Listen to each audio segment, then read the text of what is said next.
ભારે વરસાદ અને ભૂસ્ખલનના કારણે પૂર્વોત્તરમાં તબાહી, 20 લોકોના મોત અને ઘર, હોટલો ધરાશાયી. દેશમાં હાલ વહેલા આવેલું ચોમાસું પૂર્વોત્તરમાં તબાહી મચાવી રહ્યું છે. ગત દિવસોમાં પૂર્વોત્તરના મણિપુર, મિઝોરમ, આસામ, અરુણાચલ પ્રદેશ, સિક્કિમ અને ત્રિપુરામાં સતત ભારે વરસાદ, ભૂસ્ખલન અને પૂરમાં 20 લોકોના મોત થઈ ચૂક્યા છે, જ્યારે 12,000થી વધુ પરિવાર અસરગ્રસ્ત થયા છે. આ રાજ્યમાં અનેક ઘર પડવાથી મોટી સંખ્યામાં લોકો બેઘર થઈ ગયા છે. નદીઓમાં પૂર આવ્યા છે, ત્યારે હવામાન વિભાગે તમામ રાજ્યો માટે એલર્ટ જાહેર કર્યું છે. નેપાળમાં ભારે વરસાદના કારણે બિહારના કિશનગંજ જિલ્લાની નદીઓ બે કાંઠે વહી રહી છે. કનકઈ, બૂઢી કનકઈ અને મેચ નદીનું જળસ્તર વધ્યું છે. નદીના કિનારાના વિસ્તારોમાં પાણી ઘૂસી ગયા છે, જેના કારણે મક્કા અને શાકભાજીનો પાક બરબાદ થઈ ગયો છે.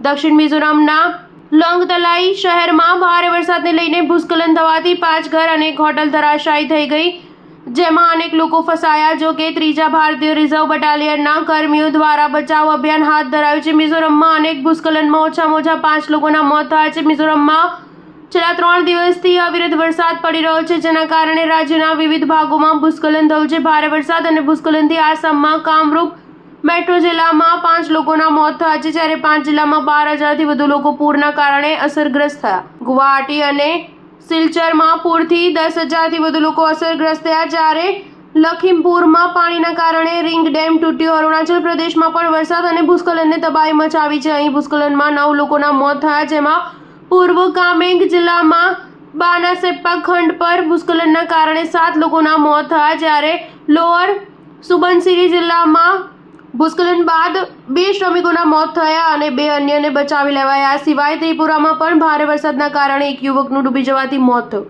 મણિપુરમાં વરસાદને લઈને નદીઓનું જળસ્તર વધી ગયું છે. ન્યૂઝ 7 હંમેશા સચ્ચાઈની સાથે.